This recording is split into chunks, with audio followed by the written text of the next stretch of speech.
Sir August 1ರಿಂದ auto ಬೆಲೆ ಏರಿಕೆ ಜಾಸ್ತಿ ಆಗಿದೆ, ಇದ್ರ ಬಗ್ಗೆ ಏನು ಹೇಳ್ತೀರಾ? ಸರ್ 36 ರೂಪಾಯಿ ವೇಸ್ಟ್ ಅದು. ಆಟೋದವರಿಗೆ ಅನುಕೂಲ ಇದೆ, ಪ್ರಯಾಣಿಕರಿಗೆ ಬಿಸಿ ತುಪ್ಪದ್ದು. ಇಲ್ಲ ಅಂದ್ರೆ 18 ರೂಪಾಯಿ ಕಿಲೋಮೀಟರ್ ಮಾಡಿದ್ರಲ್ಲ 17 ಮಾಡಿಬಿಟ್ಟು 40 ಮಿನಿಮಮ್ ಮಾಡಿದ್ರೆ ಚೇಂಜು ಪ್ರಾಬ್ಲಮ್ ಇರ್ತಿರ್ಲಿಲ್ಲ. ಒಂದೇ ಒಂದು ರಿಕ್ವೆಸ್ಟ್ ಏನಂದ್ರೆ ನೀವು ಆಟೋದವರು ಕಡೆ ಬರಬೇಕು, ಕೊಡಬೇಕಾದ ಇಂಪಾರ್ಟೆಂಟ್. ಯಾಕೆಂದ್ರೆ ಅವರಿಗೆ ಮಿಕ್ಕಿದ ಜನಜೀವನ ಹೆಚ್ಚಾಗ್ತಾ ಇದೆ, ಅವ್ರಿಗೆ ಕಷ್ಟ ಆಗಿದೆ. ಮಿಕ್ಕಿದವ್ರು ಇದ್ದಂಗೆ ಅವರು ಬದುಕಬೇಕಿಲ್ವಾ? 50 ಕೊಡೋದು ತಪ್ಪೇನಿಲ್ಲ. ನಮ್ಮ ಆಟೋದವ್ರದ್ದು ತುಂಬ ಕಷ್ಟ ಇದೆ ಸರ್. ಇವಾಗ 4 ರೂಪಾಯಿ ಎಲ್ಲಿ ಹುಡುಕೊಂಡು ಕುಂತ್ಕೊಳ್ಳೋದು ನಾವು? ಸೊ ನಾವು ಇಂಥ ಕಡೆ ಬನ್ನಿ ಅಂದರೆ ಅವರು ಬರಲ್ಲ ಅಂತಾರೆ. ನೋಡಿ ಸರ್, ನಮಗೆ ಕಾನೂನು ಪ್ರಕಾರ ಗೌರ್ಮೆಂಟ್ ಅವರು ಮೀಟ್ರ್ ಕೊಟ್ಟಿದ್ದಾರೆ. ಮೀಟ್ರ್ ಕೊಟ್ಟ ಮೇಲೆ ನಾವು 1 ಕಿಲೋಮೀಟ್ರ್ ಓಡಿಸ್ಬೇಕು, 2 ಕಿಲೋಮೀಟ್ರ್ನಾದ್ರೂ ನಾವು ಓಡಿಸ್ಬೇಕು ಸರ್. ಸೊ ಯಾರು ಎಲ್ಲಿ ಬಂದು ನಿಂತ್ಕೊಂಡ್ರು, ಯಾರನ್ನ ಹೋಗಿ ಕೇಳಿದ್ರು it will be same problem. Auto ಚಾಲಕರು ತುಂಬಾ ಕಷ್ಟದಲ್ಲಿರ್ತಾರೆ ಸ್ವಾಮಿ. ಅವ್ರ ಪ್ರೀತಿಯಿಂದ 5 ರೂಪಾಯಿ ಕೊಟ್ಟರೆ ನಮ್ಗೆ ಪುಣ್ಯ ಬರುತ್ತೆ. ಚೌಕಾಸಿ ಎಲ್ಲೆಲ್ಲೋ ಮಾಡ್ತೀವಿ, ಅವ್ರ ವಿಚಾರದಲ್ಲಿ ಚೌಕಾಸಿ ಮಾಡದೆ 5 ರೂಪಾಯಿ ಖುಷಿಯಾಗಿ ಕೊಡೋಣ.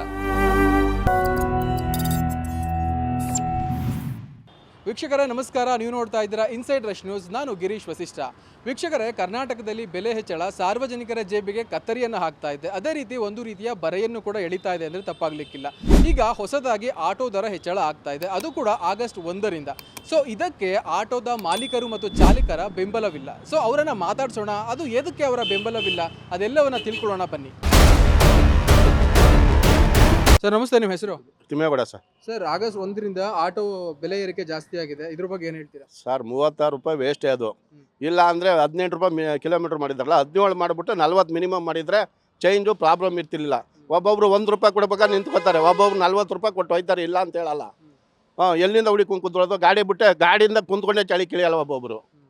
ಎಲ್ಲಿಂದ ತಂದ್ಕೊಡೋದು ಚೈನ್ಗಳು? ಸರ್ ಈ ಹಿಂದೆ 30 ರೂಪಾಯಿ ಇತ್ತು 2 ಕಿಲೋಮೀಟರ್ ತನಕ, ಅದಾದ್ಮೇಲೆ 15 ರೂಪಾಯಿ ಇತ್ತು, ಆಗೀಗ 38 ರೂಪಾಯಿ ಮಾಡಿದ್ದಾರೆ. ಇದೊಂಥರ ಒಳ್ಳೇದಲ್ವಾ ಅಂತ ಆಟೋ ಚಾಲಕ? ಅಲ್ಲ, ಒಳ್ಳೇದು ಇಲ್ಲ ಅಂತ ನಾವು ಹೇಳಲ್ಲ ಸರ್. ಅದು 36 ರೂಪಾಯಿ ಮಾಡಬಾರ್ದಾಯ್ತು, 40 ಮಾಡಬೇಕಾಯ್ತು. ಬೇಕಾದ್ರೆ ಕಿಲೋಮೀಟ್ರ್ ಒಂದು 18 ರೂಪಾಯಿ 17 ಮಾಡ್ಬೋದಾಗಿತ್ತು. ಅಷ್ಟೊಂದು ಇದಾಯ್ತದೆ ಅಂದಿದ್ರೆ. ಇವಾಗ 4 ರೂಪಾಯಿ ಎಲ್ಲಿ ಹುಡುಕೊಂಡು ಕುಂತ್ಕೊಳ್ಳೋದು ನಾವು? ಇವಾಗ ಎಲ್ಲ ಫೋನ್ ಪೇ ಅಂತ ಒಬ್ಬರು ದುಡ್ಡು ಬಂದ್ಬಿಟ್ಟು ನಿಂತ್ಕೊಂಡು ಹೋಗೋಕ್ಕೆ ಇಲ್ಲ, ಗಾಡಿ ಬಿಟ್ಟೆ ಚಳಿ ಕಿಳಿಯಲ್ಲ. ಒಬ್ಬರು 40 ಕೊಟ್ಟು ಹೋಯ್ತಾರೆ, ಇಲ್ಲ ಅಂತ ನಾವು ಹೇಳಲ್ಲ. ಚೇಂಜ್ ಎಲ್ಲಿಂದ ತರೋದು? ಸರ್ ನಮಸ್ತೆ, ನಿಮ್ಮ ಹೆಸರು? HK Prakash, Hirisave Krishnamurthy Prakash. Price increase ಮಾಡಿದ್ದಾರೆ, ಅದ್ರ ಬಗ್ಗೆ ಏನು ಹೇಳ್ತೀರಾ ಸರ್? ಇನ್ಕ್ರೀಸ್ ಮಾಡಿದ್ದಾರೆ ಸರ್, ಏನು ಮಾಡೋದು? ಎಲ್ಲರದು ನಮ್ಮ ಆಟೋದವ್ರದ್ದು ತುಂಬ ಕಷ್ಟ ಇದೆ ಸರ್ ಜೀವನ. ಹಾಗಾಗಿ ಅವ್ರು ಇನ್ಕ್ರೀಸ್ ಮಾಡಿದ್ದಾರೆ. ಏನು 40 ರೂಪಾಯಿ ಮಾಡಿದ್ರೆ ಒಳ್ಳೇದಾಗ್ತಾಯಿತ್ತು. ಈಗ 36 ರೂಪಾಯಿ ಮತ್ತು 4 ರೂಪಾಯಿ ಚೇಂಜ್ ಕೊಡ್ಬೇಕಾದ್ರೆ ನಮಗೆ ತುಂಬ ಕಷ್ಟ ಆಗುತ್ತೆ ಸರ್. ಸರ್ ಈಗ 40 ರೂಪಾಯಿ ಮಾಡಿಬಿಟ್ಟು ಕಿಲೋಮೀಟ್ರ್ 20 ರೂಪಾಯಿ ಮಾಡಿಬಿಟ್ರೆ ನಮಗೂ ಒಳ್ಳೆಯದು ಸರ್. ಸರ್ ಈಗ ರ್ಯಾಪಿಡೋ ಎಲ್ಲ ಸ್ಟಾಪ್ ಮಾಡಿದ್ದಾರೆ, ಬೈಕ್ ಟ್ಯಾಕ್ಸಿಗಳು. ಸೊ ಅದು ನಿಮಗೆ ಹೆಲ್ಪ್ ಆಗ್ತಾ ಇಲ್ವಾ? ನಾವು ಮುಂಚೆಯಿಂದ ಓಲಾ, ಊಬರು, ರ್ಯಾಪಿಡ್ ಯಾವುದೂ ಮಾಡಿಲ್ಲ ಸರ್. ನಮಗೂ 32 ವರ್ಷ ಸರ್ವೀಸಲ್ಲಿ ಬರೀ ಮೀಟ್ರ್ ಹಾಕ್ಕೊಂಡು ನಾನು ಕೆಲಸ ಮಾಡಿದ್ದೀನಿ ಸರ್. ಏನು ಮೀಟ್ರ್ ತೋರಿಸುತ್ತೋ ಅಷ್ಟೇ ದುಡ್ಡು ತೊಗೊಳ್ತೀನಿ, 1 ರೂಪಾಯಿ ಒಬ್ಬರ ಜಾಸ್ತಿ ಕೇಳಿಲ್ಲ ಸರ್. ಸರ್ ಇನ್ನೊಂದು ಕಂಪ್ಲೇಂಟ್ ಇದೆ, ಆಟೋದವರು 1 ಕಿಲೋಮೀಟ್ರ್ 2 ಕಿಲೋಮೀಟ್ರಿಗೆಲ್ಲ ಬರಲ್ಲ, ಅವ್ರು ಏನಿದ್ರು 5 ಕಿಲೋಮೀಟ್ರ್ 10 ಕಿಲೋಮೀಟ್ರ್ ಅಂತ ಆರೋಪ ಇದೆ, ಅದ್ರ ಬಗ್ಗೆ ಏನು ಹೇಳ್ತೀರಾ? ನೋಡಿ ಸರ್, ನಮಗೆ ಕಾನೂನು ಪ್ರಕಾರ ಗೌರ್ಮೆಂಟ್ ಅವರು ಮೀಟ್ರ್ ಕೊಟ್ಟಿದ್ದಾರೆ. ಮೀಟ್ರ್ ಕೊಟ್ಟ ಮೇಲೆ ನಾವು 1 ಕಿಲೋಮೀಟ್ರ್ ಓಡಿಸ್ಬೇಕು, 2 ಕಿಲೋಮೀಟ್ರ್ನಾದ್ರೂ ನಾವು ಓಡಿಸ್ಬೇಕು ಸರ್. 5 ಕಿಲೋಮೀಟ್ರು 6 ಕಿಲೋಮೀಟ್ರ್ ಅಂತ ನಾವು ವಾದ ಮಾಡಬಾರ್ದು. ನಮ್ಮ ಕಾನೂನು ಪ್ರಕಾರ ಗೌರ್ಮೆಂಟ್ ಅವ್ರು ಕೊಟ್ಟಿದ್ದಾರೆ, ನಾವು ಮೀಟ್ರ್ ಹಾಕ್ಕೊಂಡು ಓಡಿಸ್ಬೇಕು ಸರ್. ಎಷ್ಟು ದೂರ ಆದರೂ ಪರವಾಗಿಲ್ಲ, ಎಷ್ಟು ದೂರ ಓಡಿದ್ರೂ ನಮಗೆ ಮೀಟ್ರ್ ದುಡ್ಡು ಸಿಗುತ್ತೆ. ಸರ್ ನಮಸ್ತೆ, ನಿಮ್ಮ ಹೆಸರು? ನರಸಿಂಹನ್ ಅಂತ. ಸರ್ ಈಗ ಕರೆಂಟ್ ಆಗಸ್ಟ್ 1ರಿಂದ ಆಟೋ ದರ ಇನ್ಕ್ರೀಸ್ ಆಗ್ತಾ ಇದೆ, ಸೊ ಇದ್ರ ಬಗ್ಗೆ ನಿಮ್ಮ ಅಭಿಪ್ರಾಯ? ಕೊಡಬೇಕಾದ ಇಂಪಾರ್ಟೆಂಟ್. ಯಾಕೆಂದರೆ ಅವರಿಗೆ ಮಿಕ್ಕಿದ ಜನಜೀವನ ಹೆಚ್ಚಾಗ್ತಾ ಇದೆ, ಅವ್ರಿಗೆ ಕಷ್ಟ ಆಗಿದೆ. ಮಿಕ್ಕಿದವ್ರು ಇದ್ದಂಗೆ ಅವರು ಬದುಕಬೇಕಿಲ್ವಾ? ಬದುಕಲಿ. 50 ಕೊಡೋದು ತಪ್ಪೇನಿಲ್ಲ. ಓಕೆ, ಸೊ ಒಂದು ಕಡೆ 1 ಕಿಲೋಮೀಟ್ರ್ 2 ಕಿಲೋಮೀಟ್ರಿಗೆಲ್ಲ ಬರಲ್ಲ ಅವರು ಅನ್ನೋ ಒಂದು ಕಂಪ್ಲೇಂಟ್ ಇದೆ. ಸೊ ಅದ್ರ ಬಗ್ಗೆ ಏನು ಹೇಳ್ತೀರಾ? ನಮಗೆ ಆ ಥರ ಏನೂ ಆಗಿಲ್ಲ.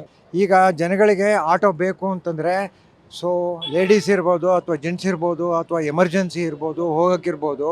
ಸೊ ನಾವು ಇಂಥ ಕಡೆ ಬನ್ನಿ ಅಂದರೆ ಅವರು ಬರಲ್ಲ ಅಂತಾರೆ. ಅದೇ ಅವ್ರಿಗೆ ಬೇಕಾದರೆ ಅವರು ಯಾವ ಕಡೆ ಬೇಕೋ ಅಲ್ಲಿಗೆ ಬರ್ತೀನಿ ಅಂತಾರೆ. ಸೊ ನಾವು ನಮ್ಮ ರಿಕ್ವೈರ್ಮೆಂಟ್ ಹೇಳಬೇಕು, ಎಲ್ಲಿಗೆ ಬರ್ತೀನಿ ಅಂತ. ಬರಲ್ಲ ಅಂದರೆ ಅದನ್ನೊಂದು ಸ್ವಲ್ಪ ಸರಿಪಡಿಸ್ಬೇಕು. ನಾವು ಎಲ್ಲಿಗೆ ಕರಿತೀವಿ ಅವ್ರು ಅಲ್ಲಿಗೆ ಬರಬೇಕು. ಸೊ ಆಟೋ ಚಾರ್ಜ್ ತೊಗೊಳ್ಳಿ, ಆ್ಯಸ್ ಪರ್ ಮೀಟರ್ ತೊಗೊಳ್ಳಿ. ಬಟ್ ಬರಲ್ಲ ಅಂತ ರಿಜೆಕ್ಟ್ ಮಾಡಿದ್ರೆ ತುಂಬ ಕಸ್ಟಮರ್ಸ್, ತುಂಬ ಟ್ರಾವೆಲರ್ಸ್ಗೆ ತುಂಬ ತೊಂದರೆ ಆಗುತ್ತೆ ಅಂತ ನಾನು ಹೇಳ್ತಾ ಇರ್ತೀನಿ. ಇದುವರೆಗೂ ಆಟೋ ಮೀಟರ್ ಹಾಕ್ತಾ ಇದ್ರು, ಪೂರ್ತಿ ನಿಲ್ಲಿಸ್ಬಿಟ್ಟಿದ್ದಾರೆ. ನಾವು ಎಷ್ಟೋ ಸತಿ ಕೇಳ್ಕೊಂಡಿದ್ದೀನಿ ಅವ್ರನ್ನ, ನೀವು ಹಾಕಿ, ಆದರೆ ನೀವು ಕೇಳಿದಷ್ಟು ದುಡ್ಡೇ ಕೊಡ್ತೀನಿ, ಆದರೆ ಈ ಆಟೋ ಮೀಟ್ರನ್ನ ನಾನು ಒಂದು ಸತಿ ಚೆಕ್ ಮಾಡಬೇಕು ಹೇಗಾಗಿದೆ ಏನಿಲ್ಲ ಅಂದ್ಬಿಟ್ಟು. ಅದನ್ನು ದಯವಿಟ್ಟು ಪ್ರತಿಯೊಬ್ಬರಿಗೂ ಅನುಕೂಲ ಮಾಡೋ ಹಾಗೆ ಮಾಡಿ, ಓದ್ಬೇಕು ಅದನ್ನು. ನಾವು ಹೇಳಿದ ಕಡೆ ಅವ್ರು ಬರೋಲ್ಲ. ನಾವು ಒಂದ್ಸರಿ ಏನು ಮಾಡಿದ್ವಿ, ನೀವು ಯಾವ ಕಡೆ ಹೋಗ್ತೀವಿ ಅಲ್ಲೇ ಬರ್ತೀವಿ ಅಂತ ಹೇಳಿದಾಗೆ ಸೊ ನಕ್ಬಿಟ್ಟು ಬರ್ತಾರೆ. ಅದು ಸೊ ನಾವು ಕೇಳಿದ ಕಡೆ ಬರೋಲ್ಲ. ಅವ್ರನ್ನ ನಾನು ಕೇಳ್ಬಿಟ್ಟೆ ಒಂದ್ಸರಿ, ನೀವು ಯಾವ ಕಡೆ ಹೋಗ್ತೀವಿ ಅಲ್ಲೇ ಬರ್ತೀವಪ್ಪ ಅಂತ ಹೇಳ್ಬಿಟ್ಟು ಖುಷಿಯಾಗಿ ಬಂದರು. That is my experience. Sir, ಇನ್ನೊಂದು ಸದ್ಯಕ್ಕೆ ಕರ್ನಾಟಕ ಗೌರ್ಮೆಂಟು ಈ ಬೀದಿ ನಾಯಿಗಳಿಗೆ ಚಿಕನ್ ಮತ್ತೆ ರೈಸ್ ಹಾಕಬೇಕು ಅಂತ ಇದೆ. ಅದು ನಿಮ್ಮ ಪ್ರಕಾರ ಎಷ್ಟು ಸರಿ, ಮತ್ತೆ ಅದರಿಂದ ಆಗೋ ಕಾನ್ಸಿಕ್ವೆನ್ಸಸ್ ಏನು? ಬಹಳ ಒಳ್ಳೆಯದು. ಯಾಕೆಂದರೆ ಮೊನ್ನೆ ಪಾಪ 74 ವರ್ಷದವರು ವಾಕಿಂಗ್ ಬೆಳಗ್ಗೆ 4 ಗಂಟೆಗೆ ಹೋಗೋ ಪಾಪ ಅದನ್ನ ಕಚ್ಚಿ ಸತ್ತೇ ಹೋಗ್ಬಿಟ್ರು ಪಾಪ. And BBMP is not taking any action. So that they should look into it.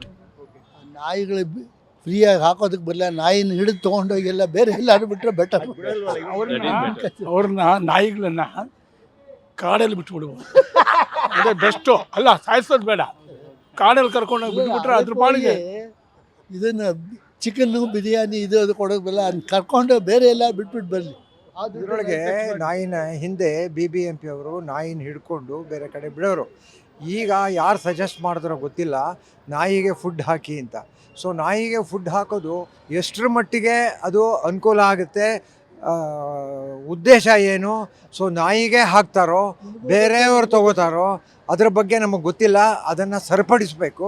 So ನಾಯಿನ ಹಿಡಿದು ಹಾಕಬೇಕು. ಇಲ್ಲಾಂದರೆ ನಾಯಿ ದಾರಿನಲ್ಲಿ ಹೋಗುವಾಗ ಕಚ್ಚಿದ್ರೆ ಇನ್ನು ರ್ಯಾಬಿಸು ಅದು ಇದು ಒಂದು ಇಂಜೆಕ್ಷನ್ ಎಲ್ಲ ತೊಗೊಳೋದು ಎಲ್ರಿಗೂ ಕಷ್ಟ ಆಗುತ್ತೆ. ಮೇಡಮ್, ಈಗ ಆಟೋ ಪ್ರೈಸು ಆಗಸ್ಟ್ 1 ಇನ್ಕ್ರೀಸ್ ಆಗಿದೆ. ಸೊ 36 ರೂಪಾಯಿಗೆ ಬಂದಿದೆ ಸ್ಟಾರ್ಟಿಂಗ್ 2 ಕಿಲೋಮೀಟರ್ಗೆ. ಅದ್ರ ಬಗ್ಗೆ ಏನು ಹೇಳ್ತೀರಾ? ಮಾಡಿರೋದು ಆಟೋದವ್ರಿಗೆ ಅನುಕೂಲ ಇದೆ, ಪ್ರಯಾಣಿಕರಿಗೆ ಬಿಸಿ ತುಪ್ಪದ್ದು ಆಗಬೇಕು. ಎಲ್ಲರಿಗೂ ಪ್ರೈಸ್ ಜಾಸ್ತಿ ಮಾಡ್ತಿರೋದೇ ಅವ್ರಿಗೂ ಮಾಡಬೇಕು. ಬಟ್ ಮಾಡಿಸ್ಕೊಂಡ್ಮೇಲೆ ನಮಗೆ ಅನುಕೂಲನೂ ಮಾಡ್ಕೊಡ್ಬೇಕು. ಏನು ಮಾಡ್ತಿದ್ದಾರೆ ಗೊತ್ತಾ, ಆಟೋದವರು ಸರಿಯಾದ ಕಡೆ ನಾವು ಕರೆದ ಕಡೆ ಅವ್ರು ಬರ್ತಾ ಇಲ್ಲ. ನಮಗೆ ಇದು ಭಾಳ ವರ್ಷದ ಕಂಪ್ಲೇಂಟು. ಮತ್ತು 1 ಡಬ್ಬಲ್ ಅವ್ರು ಏನು ಹೇಳಿದ್ದಾರೆ, ರಾತ್ರಿ ಮಾತ್ರ 1:15 ಕೇಳಿ ಅಂತಿದ್ದಾರೆ, ಇವು ಹಗಲಲ್ಲೂ ಕೂಡ ಕೇಳ್ತಿದ್ದಾರೆ. ನಿಮಗೆ ಬೆಲೆ ಜಾಸ್ತಿ ಮಾಡಿದ್ಮೇಲೆ ನೀವು ಅದಕ್ಕೆ ತಕ್ಕಂತೆ ನಮಗೆ ಗುಣಮಟ್ಟದ ಇದನ್ನು ಸರ್ವೀಸನ್ನು ಕೊಡಬೇಕು. ಹಾಗಾಗಿ ಏನು ಮಾಡ್ತಾರೆ, ಎಲ್ಲ ಆಟೋದವ್ರಿಗೂ ಎಲ್ಲರೂ ಬೈಯಕ್ಕೆ ಶುರು ಮಾಡ್ತಾರೆ. ಅದರಿಂದ ನಿಮ್ಗೆ ಬೆಲೆ ಜಾಸ್ತಿ ಮಾಡಿಕೊಂಡ್ರೆ ಯಾರೂ ಬೇಡ ಅನ್ನಲ್ಲ, ಎಲ್ಲ ಜೀವನ ನಡೆಸೋದಾರೆ. ಆದರೆ ಅದಕ್ಕೆ ತಕ್ಕಂತೆ ನೀವು ಆ ಒಂದು ಇದನ್ನು ಮಿನಿಮಮ್ ಎಷ್ಟಿರುತ್ತೆ ಅದು ನೋಡ್ಕೋಬೇಕು. ನಾನೇ ನೋಡಿದ್ದೀನಿ, ಈ ಹಂಪು ಬಂದಾಗ ಎಗ್ರು ಬಿಡುತ್ತೆ. ಅದನ್ನೆಲ್ಲ ಯಾರನ್ನೋ ಕೇಳಿದೆ ನಾನು, ಅವ್ರು ಹೇಳಿದ್ರು RTOನವರೇ ಹೇಳಿದ್ದಾರೆ ಮಾಡಿಕೊಡಿ ಅಂತ ಅಂದ್ಬಿಟ್ಟೋದು. ಈ ಥರ ನಮ್ಮ ವ್ಯವಸ್ಥೆಗಳು ಕೆಟ್ಟದಾಗಿ ಆಗಬಾರ್ದು. ಪ್ರಯಾಣಿಕರಿಗೆ ಅನುಕೂಲ ಮಾಡೋ ತರಹ ಆಟೋದವ್ರು ಮಾಡಿದ್ರೆ ಪ್ರತಿ ಪ್ರಯಾಣಿಕನೂ ಕೂಡ ಎಲ್ಲರೂ ಕೂಡ ಇಷ್ಟಪಡ್ತಾರೆ. ಒಂದೇ ಒಂದು ರಿಕ್ವೆಸ್ಟ್ ಏನಂದರೆ, ನೀವು ಆಟೋದವರು ಕರೆದ ಕಡೆ ಬರಬೇಕು. ಎಷ್ಟೋ ಜನ ಪಾಪ ರೋಗದವ್ರು ಇರ್ತಾರೆ. ಈಗ ವ್ಯವಸ್ಥೆನೇ ಹಾಗಾಗಿರುತ್ತೆ. ನೀವೇನು ಮಾಡ್ತೀರಾ, ಎಲ್ಲಿಗೆ ಹೋಗ್ತೀರಾ ಅಂದರೆ ನಾವು ಬಸವನಗುಡಿ ಅಂತೀರಾ, ನಾವು ಜಯನಗರಕ್ಕೆ ಹೋಗ್ಬೇಕಾಗಿದೆ, ಬರಲ್ಲ. ಆಟೋ ಇಟ್ಕೊಂಡಿರೋದು ಯಾತಕ್ಕೆ, ನೀವು ಎಲ್ಲಿ ಕರೆದ್ರು ಬಂದರೆ ಜನಕ್ಕೂ ಕೂಡ ಬಹಳ ಹೆಲ್ಪ್ ಆಗುತ್ತೆ. ನಿಮ್ಮ ಮನೋಭಾವನೆ ಕೂಡ ಅದೇ ಥರ ಬೆಳೆಯುತ್ತೆ. ಜನಗಳು ಆಟೋ ಬಗ್ಗೆ ಬಹಳ ಒಂದು ಸಮಾಧಾನಕರವಾದ ತೃಪ್ತಿಯನ್ನು ಇಟ್ಕೊಂಡಿರ್ತಾರೆ. ಸೊ ನಿಮಗೆ ಪ್ರೈಸ್ ಜಾಸ್ತಿ ಮಾಡೋದ್ರಲ್ಲಿ ನಾನು ಬೇಡ ಅಂತ ಅನ್ನೋದಿಲ್ಲ, ಎಲ್ಲ ಪ್ರೈಸು ಜಾಸ್ತಿ ಆಗಿದೆ. ಆದರೆ ಅದೇ ಥರ ಗುಡ್ ಕ್ವಾಲಿಟಿ ಸರ್ವಿಸನ್ನು ಕೊಟ್ಟರೆ ತುಂಬ ಇಷ್ಟ.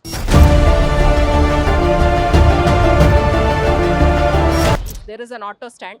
ಸೊ ಯಾರು ಎಲ್ಲಿ ಬಂದು ನಿಂತ್ಕೊಂಡ್ರು, ಯಾರನ್ನ ಹೋಗಿ ಕೇಳಿದ್ರು it will be same problem. So ಅದು ಸ್ವಲ್ಪ ಕಮ್ಮಿ ಆಗಬೇಕು. I know unions are good, but ಆಟೋದವರು ಸ್ವಲ್ಪ ಇದನ್ನು ಕಮ್ಮಿ ಮಾಡಿದ್ರೆ ಐ ಥಿಂಕ್ ಜನಕ್ಕೆ ಒಳ್ಳೆಯದಾಗುತ್ತೆ ಅಂತ. ಮಿಡಲ್ ಕ್ಲಾಸ್ಗೆ it is really affecting a lot, especially vehicles, 2 wheelers at least ಕೂಡ ತುಂಬ ಜನದ ಹತ್ರ ಇರಲ್ಲ. Metro might be more expensive. Sometimes urgent ಇರುತ್ತೆ, ಅರ್ಜೆಂಟಾಗಿ ಆಟೋನಲ್ಲಿ ಹೋಗಬೇಕು ಅನ್ನಿಸ್ದಾಗ್ಲೂ ಅಫೋರ್ಡ್ ಮಾಡೋಕ್ಕೆ ತುಂಬ ಕಷ್ಟ ಆಗ್ತಾ ಇದೆ. ಸೊ ಪ್ರಾಬಬ್ಲಿ ಯೂನಿಟಿ ಇದ್ರೂ ಜನದ ಬಗ್ಗೆನೂ ಅವರು ಸ್ವಲ್ಪ ಯೋಚನೆ ಮಾಡಬೇಕು ಅಂತ ಅನಿಸುತ್ತೆ. ಆಮೇಲೆ ಕೋಪ, ಆರೋಗ್ಯನ್ಸು, ಜಗಳ ಆಡೋದು ಇದೆಲ್ಲ ತುಂಬ ಜಾಸ್ತಿ ಆಗಿದೆ. ಸೊ ಲೇಡೀಸ್ ಎಸ್ಪೆಷಲಿ ಒಬ್ಬೊಬ್ಬರೇ ಓಡಾಡಬೇಕಾದ್ರೆ it is going to be a real problem. So they should subsidise ಅಂತ ಅನಿಸುತ್ತೆ. ನಿಜ ಹೇಳ, ಹೇಳಿ ಸರ್. ಆಟೋ ಚಾಲಕರು ತುಂಬ ಕಷ್ಟದಲ್ಲಿರ್ತಾರೆ ಸ್ವಾಮಿ. ಅವ್ರಿಗೆ ಪ್ರೀತಿಯಿಂದ 5 ರೂಪಾಯಿ ಕೊಟ್ಟರೆ ನಮ್ಗೆ ಪುಣ್ಯ ಬರುತ್ತೆ. ಚೌಕಾಸಿ ಎಲ್ಲೆಲ್ಲೋ ಮಾಡ್ತೀವಿ, ಅವ್ರ ವಿಚಾರದಲ್ಲಿ ಚೌಕಾಸಿ ಮಾಡಿದೆ 5 ರೂಪಾಯಿ ಖುಷಿಯಾಗಿ ಕೊಡೋಣ. ಯಾಕೆಂದರೆ ನಮ್ಮನ್ನು ಸೇಫಾಗಿ ಕರ್ಕೊಂಬಂದು ನಾವು ಹೇಳಿದ ಜಾಗಕ್ಕೆ ತಲುಪಿಸ್ತಾರೆ. ಒಳ್ಳೇದು ಮಾಡೋಣ ಅವರಿಗೆ, ಇದು ನನ್ನ ಅಭಿಪ್ರಾಯ. Thank you sir, thank you so much sir, thank you.